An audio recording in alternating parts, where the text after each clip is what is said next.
Hello, ladies and gentlemen, and welcome back to Zebra Nation Plays, the FM Scout Academy Challenge with FC Dallas. Here we are, Season 5 of the challenge, ready to go. We're raring to go for the new season, and things are looking pretty good. I'm pretty excited about the preseason we had, the off season we had, and some things we've got going forward. So let's run down the checklist, look at how things have gone in the off season, and see where we stand right now. So where we stand finance-wise is extremely well. As you can see, we've jumped well back above that $20 million mark. We finished all of our stadium upgrades and our training ground upgrades, all that stuff. So we now have $27 million in the bank, almost $28 million. So we're doing very well there. We got $3.92 million transfer budget, should we ever decide to use any of it. Probably never will. But hey, it's there just in case we have an emergency or something. So finances doing great. We got a new sponsorship deal. We got a couple of new sponsorship deals actually, and we're over $5 million a season now in sponsorship deals. And then we have the MLS television contract, which is also giving us, every year that increases a little bit more. It's almost a $4 million a year now. So pretty soon we'll be making $10 million a season, and our finances are going to just go through the roof. So that'll be good. Board-wise, obviously we're doing fine. We're very secure again this season, even though by our standards last season we had a bit of a letdown. The board didn't necessarily see it that way. They saw us, doing fine. We got to the playoffs, and that's really all they wanted. So we'll see how that goes. I don't think they have much in the way of increased desires for what we should do. Let me see. Take a look at the competitions here. They didn't mention anything specifically anyway. I don't know. I'll check on that later. We'll check on that when we get to the competition level. But as far as the club goes, we're back to rich in terms of our finances. So that's, almost as high as you can get. And we're a 3-star national ranking. We're stuck in the mud there in terms of our status as a club. But, if we can win some of these things that we need to win, the Champions League and so on, our status should go up.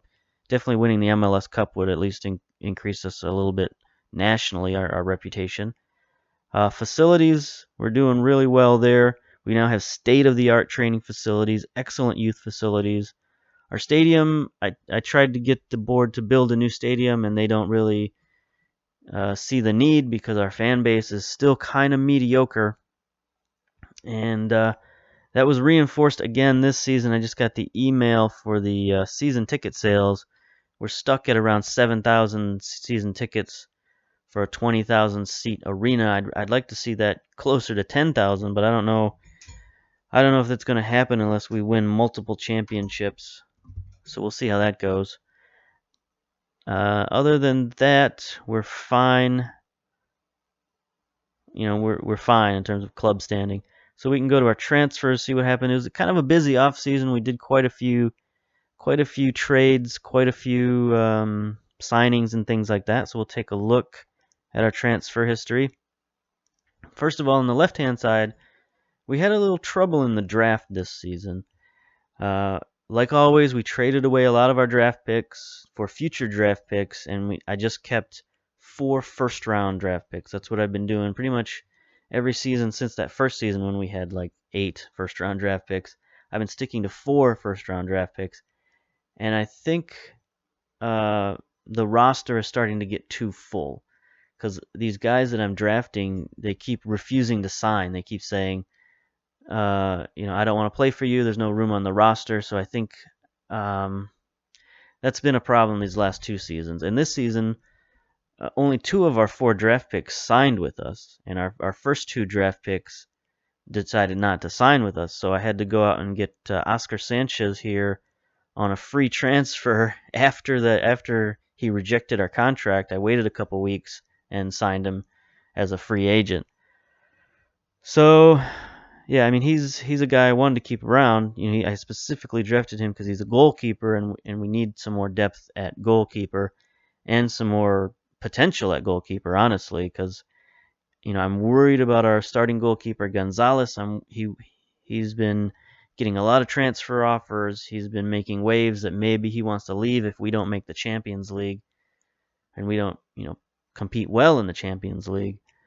He's going to want to leave. So I need options at goalkeeper. So that's why I drafted him, but then he said he didn't want to sign because he knew he wasn't going to start over Gonzalez. It was a whole thing, but I managed to convince him to sign. There was another pick that I wasn't able to convince to sign. I'll look for him later in the season. See if I have the rights to him. That's the thing about MLS. Is once you draft a player, you got the rights to him. So no other MLS team can come and swoop him up and pick him out from underneath you without trading for his rights.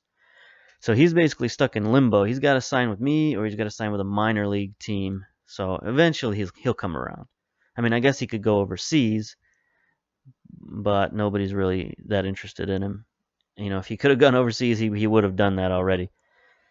So anyway, that's enough about. Well, I guess we can look at the two guys who signed here. Joshua Mendez, a right defensive wingback, picked him up just because he's got the stats that I like. We need another right back. We're a little bit thin at right back, so I decided to pick him up for that reason. And then Sean Shawalski, 21 years old, advanced forward, another striker. We pick up these strikers every year because they're just out there. And he was one of those guys where he's just the best available guy. He doesn't have great speed, but he's got a lot of other great attributes. His mental attributes are really good, very determined, got good composure, finishing, all that stuff. He'd be a capable striker for us if we didn't already have like 5 or 6 strikers on the roster. But anyway, picked him up. He signed. Whatever. It's good to have depth just in case. And then in terms of players leaving, last season we traded Ed Barker to Oklahoma City. The OKC Energy, just as a favor to them, basically. We didn't need him. He's a decent player, but if they wanted him, they can have him. And then we got rid of 2 of our backup goalkeepers, Josh Payne, Josh Donatelli. We just cut them in the offseason. Free transfer, they're gone. They weren't great goalkeepers, and they weren't showing signs of getting any better. No progress in their training. Their stars had leveled off to about 2.5 stars, so that's not going to be good enough for us. So just let them go now while they're young. Maybe they can catch on with a team somewhere else. Then we sent a bunch of players out on loan. A lot of names are familiar. Abdul Ghani, Tom Fleming, Jamie Lish. He's on the last year of his contract, I believe. Yes. So we got to figure out what to do with Lish. That's going to be a big thing this season. We got a lot of people coming up on the end of their contracts. So we got to figure out what to do with a lot of these guys, and a lot of them might be getting cut. But we'll talk about that in later episodes, I guess. Later recordings. Sanchez, our goalkeeper that we drafted, sent him out on loan because he's not really going to play. And then Mike Eaton, 21-year-old central defender. This is a guy I'd really like to get him more playing time. He's an academy player. He's got a lot of good potential, a lot of good stats. We just don't have room for him in the lineup at the moment. Then the other thing we can look at here is trades. Did a lot of trades this offseason. Traded 2 of our 3rd-round picks away for a 2nd-round pick in the 2021 draft. We picked up another 2nd-round pick in 2021 draft from Chicago. Traded John Rodriguez, one of our semi-starting central defenders. Traded him away because I got a pretty good deal for him. Got a 2nd-round pick and $60,000 in cash for him. That's decent for what he was. Then we were able to get Portland's 1st-round pick in 2021. Traded away, a couple of 2nd-round picks and a 4th-round pick. That's fine for a 1st-round pick. Then the big move we made this offseason was we traded Tesho Akindele. One of our, he's been our leading goal scorer in a couple of seasons. He's, an international player. He's a very good player. But we have so many strikers, and we have some starting strikers who he's just not better than they are. And he had a lot of value, and he was just sitting there on the bench. So we were able to get pretty good value for him. We traded him to Atlanta United. We got a first-round pick and a third-round pick in the 2021 draft, and then we also got $375,000 in allocation money. So we're just continuing to the rich get richer here. And that's kind of what we're going to have to do here is develop these players, see where they fit, and if they don't fit in our roster, we just got to get rid of them and get whatever resources we can in exchange. And I think we've been doing pretty good with that. We traded away a couple of our international slots, one to NYCFC for their second-round pick in 2022, another one to Montreal for their second-round pick in 2021. And then finally, we traded away another striker, Matt Ortega, traded him to Colorado. And this is the one I was a little disappointed in our wheeling and dealing here. I thought we could have got a couple of draft picks for him, but we did manage to get a first-round pick out of Colorado for Ortega. I thought he's a young player with still has potential, but again, he's just not going to fit in our plans, and he's coming to the end of his contract, so I had to kind of get rid of him. And well, I guess I didn't have to. I could have signed him, but if I could get something from him, might as well get it. And this was kind of a mistake because I offered the trade to Colorado, and they accepted without negotiating. I thought they might negotiate, and I would be able to cheese them around a little bit in the negotiations, but they didn't negotiate. They just accepted it right away, and basically they got him for a first-round pick. So my fault, really, my fault. Let's see. Anything else going on? No changes in staff. No changes in scouting.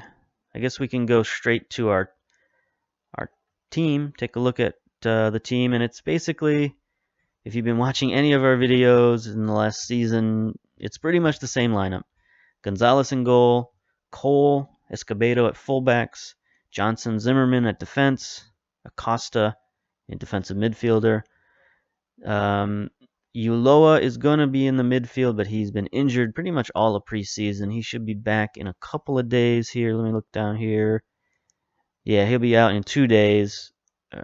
Back to at least training in 2 days. So he'll be back a couple of weeks into the season. No problem there. And in the meantime, we've been playing Mark Thompson at central midfield. He's a guy with a lot of potential. He played advanced midfielder a couple of seasons ago, and now we moved him back to central midfield. And he's showing promise. He's getting better, so that's good. Pomical is back in the lineup. He's up to 2.5 stars again. So getting him back in the lineup has jump-started his progression again. So hopefully we can get him up to 3 stars by the end of this season. That would be a good goal. Speaking of 3 stars, we got Jeff Zamora, our rookie from last season. He's jumped up to 3 stars. So he's showing lots of progress, and he's going to be one of our mainstays going forward. He had so much good, he didn't just have potential, he didn't just show progress, but he had production last season. Had, a lot of goals, a lot of assists. He played just about every game. He's been an Iron Man for us as a rookie. That's invaluable. So he's there. He's solidified himself. And then also our 2 strikers, Alcantara and Washington, they've solidified themselves as our number 1 strikers, which is why I've been able to get rid of some of our other players who've been good for us. And then on the bench, a lot of familiar names. Begay is our reserve goalkeeper. He's a guy we drafted a couple of seasons ago, and he's probably not going to be our future at goalkeeper, but right now he's a good reserve. We got Mendez, Holdsworth, a couple of draft picks from a couple of seasons ago. Actually, I think Mendez is our draft pick from this season. He's the right back we drafted this season. We got Van de Castile. He's been a very solid contributor for us off the bench. Quintanilla, Hunter, and Kraft. Coy Kraft is going to get back in the lineup this season. His value has been going down, but his production is still pretty good for what he does. And he's a very versatile substitute, so we're going to see more of him this season. I don't think I'll be sending him out on loan. And I guess that's the team. That's the squad. So we can look at how we did in the preseason, and pretty darn good. We only had 1 draw against Sporting Kansas City. Played a lot of MLS teams this season getting ready for the MLS season. Because, like I said, the board wasn't necessarily disappointed in how we finished, but I was disappointed in how we finished. Didn't make the Champions League, didn't get to the MLS Cup, didn't win the Supporters Shield, didn't even come close, honestly. So this season we're coming back with a new focus. We're focused on the MLS, we're focused on our goals, and we went undefeated in the preseason. So things are looking up competition-wise. The board wants us to reach the semifinals, so that's a little bit different normally, but we reach the semifinals pretty regularly, so I don't think there's a problem there. They want us to be around the top of the league this year in the Supporters Shield, so that's definitely a different goal. Usually they just told us to finish in the top half. So now we probably need to finish in top 5 in the Supporters Shield, so that should be good. U.S. Cup, they don't care. I mean, we obviously care. The board does not care. And everything else is not important to the board, including the Texas Derby. But speaking of our other competitions, not the Texas Derby, but the Brimstone Cup. That's right, we start the season yet again playing Chicago. I don't know if this is an every season deal, but it's at least 2 or 3 seasons in a row we've started with Chicago. So I guess that's why we're rivals, because we start each season playing against each other. So I guess let's get to it. We know who we're playing. We know what our players are all about, what our goals are this season. So let's just go to the match preview. Of course, Dallas has a weird, funky formation here.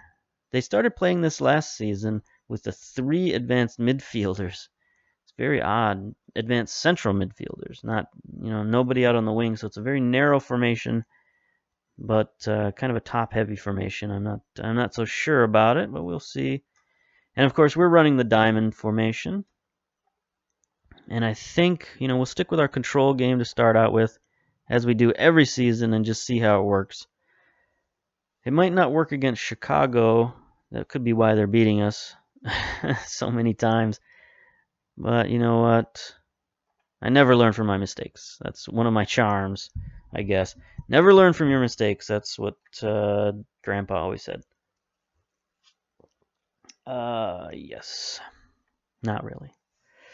Not really. All right, the teams are warming up. The U.S. men's national team is warming up. They should be playing later tonight. Well, much later tonight. They're on the West Coast here in the U.S. Starting of their final push for World Cup qualifying. They really need some wins. Yeah, so that's going to be tough for them. But we've got a little press conference here. How much of a boost is Matt Polster's absence? I don't care. I'm focusing on my team today. The public wants to hear an answer. Anytime, blah, blah, blah, somebody's like that is out, blah, blah, blah. Do you think FC Dallas can get off to a winning start?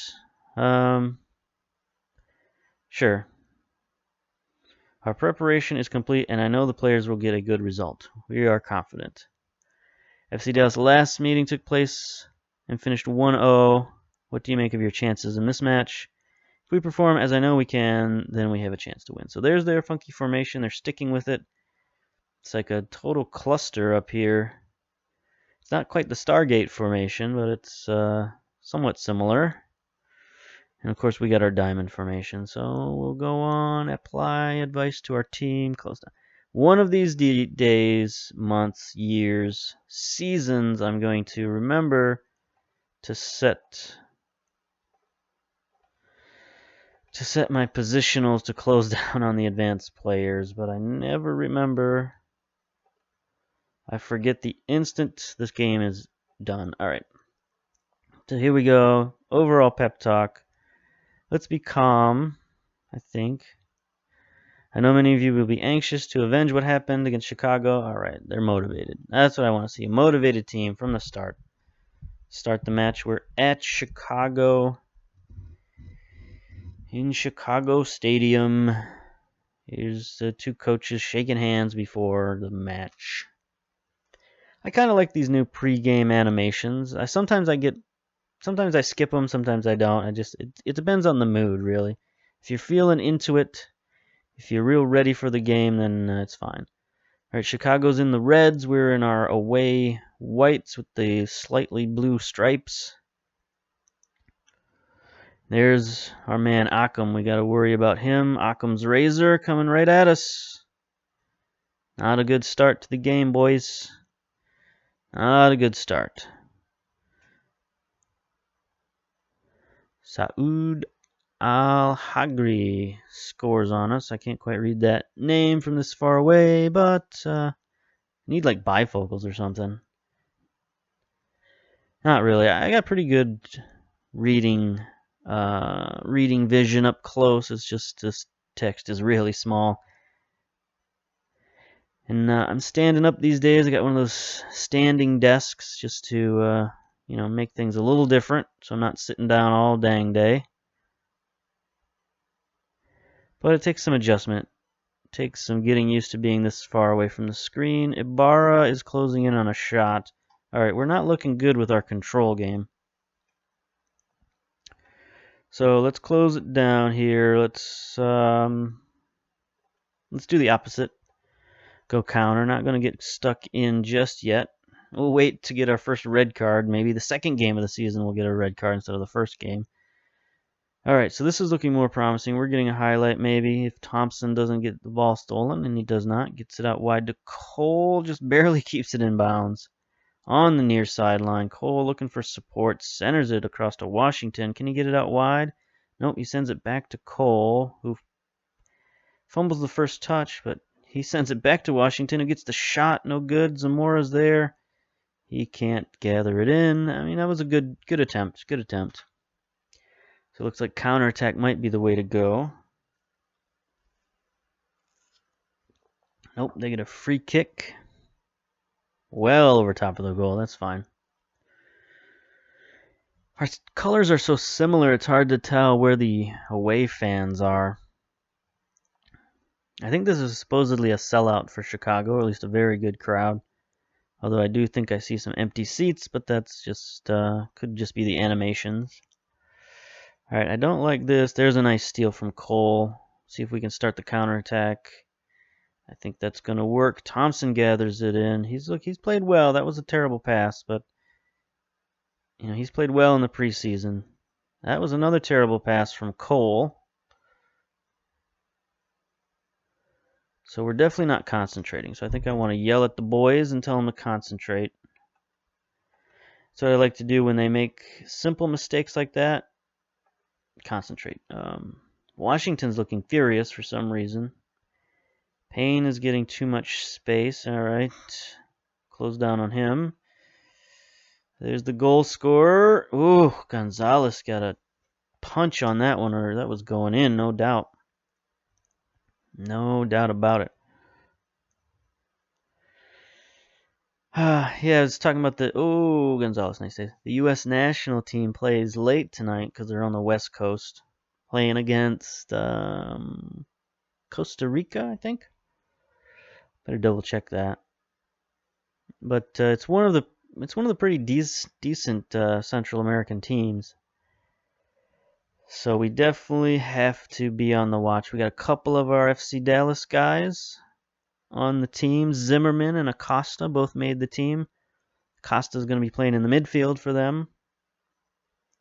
But he might slide to right back. They're saying, I saw an analysis of the roster saying they're pretty thin at right back. So they might need Acosta to play there. Oh, here's a deep ball for Washington. Gathers it in. Gets off a weak shot. But yeah, I like that pressure we put on. So yeah, they were saying that the U.S. team is thin at right back, so they might need Acosta to play there, and that's fine. He can play there. There's no doubt about it. He's versatile that way. He's played many games there for Dallas. He's natural there, as you know. We've played him there many seasons. There's Cole with a cross to nobody in particular. Thompson gathers it in, a weak shot. We are not shooting well. And then, of course, you got Zimmerman on central defense for the U.S. national team.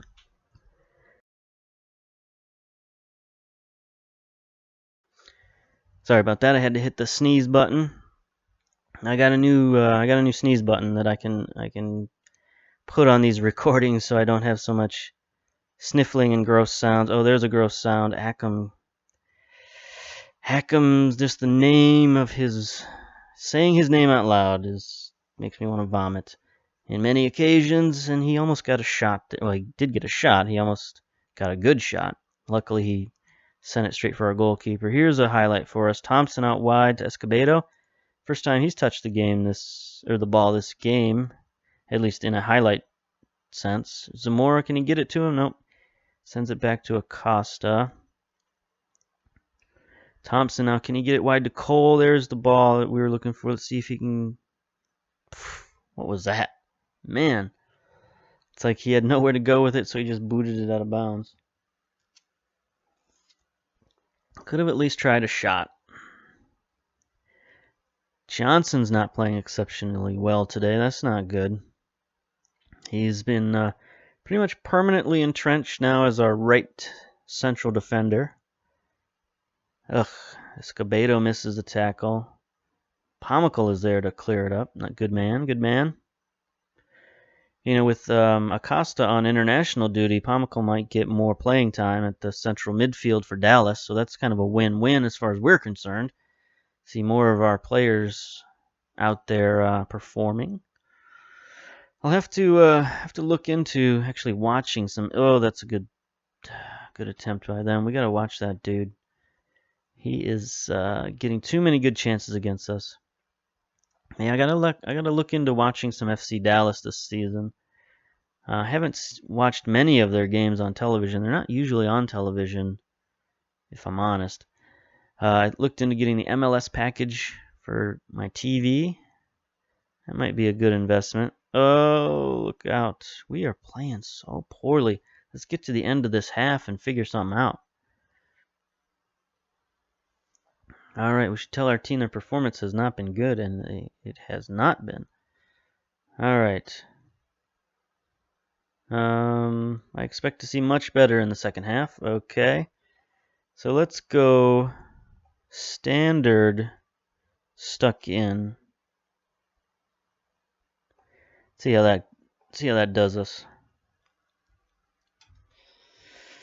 But right now is a bad time for the MLS because the NCAA basketball tournament is still going strong right now. We're in the Sweet 16, so the games are even more important, and they're going to get even more, primetime television. So I don't know if they scheduled this game on purpose. The U.S. national team I'm talking about. I don't know if they scheduled it purposefully to be so late, but it doesn't start until 11 p.m. Eastern Standard Time. Ooh, there's Washington. Nice play. Was that Alcantara to Washington? Offside. No. Damn it. I hate this early season crap. Even though our guys are fully fit, they still do stupid stuff in the first couple games of the season. Not happy about that. But yeah, it doesn't start until 11 p.m. Maybe even like 11:40 p.m., like super late at night. And I wonder if that's purposefully to avoid the men's basketball, because it starts, I think the first game starts at 7 p.m., so it's 2 hours, 7 to 9, and then the next game on is 9 to 11 p.m. So, maybe you could watch both your NCAA basketball games and then watch the U.S. men's national team.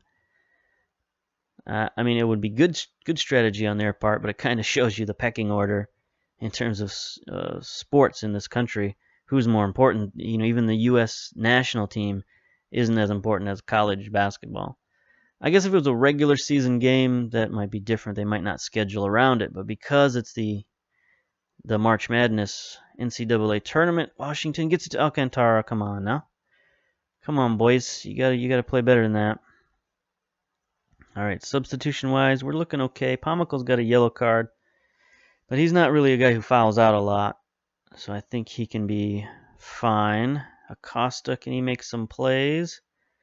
Maybe Zamora gets it out wide to Cole. Let's build up an attack here. Nope, let's just fire it downfield. That's fine.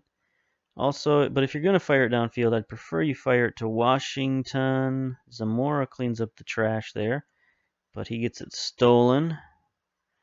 Sent downfield. Johnson fouls it up. Come on, boyo. Johnson. Should have just let that go out of bounds.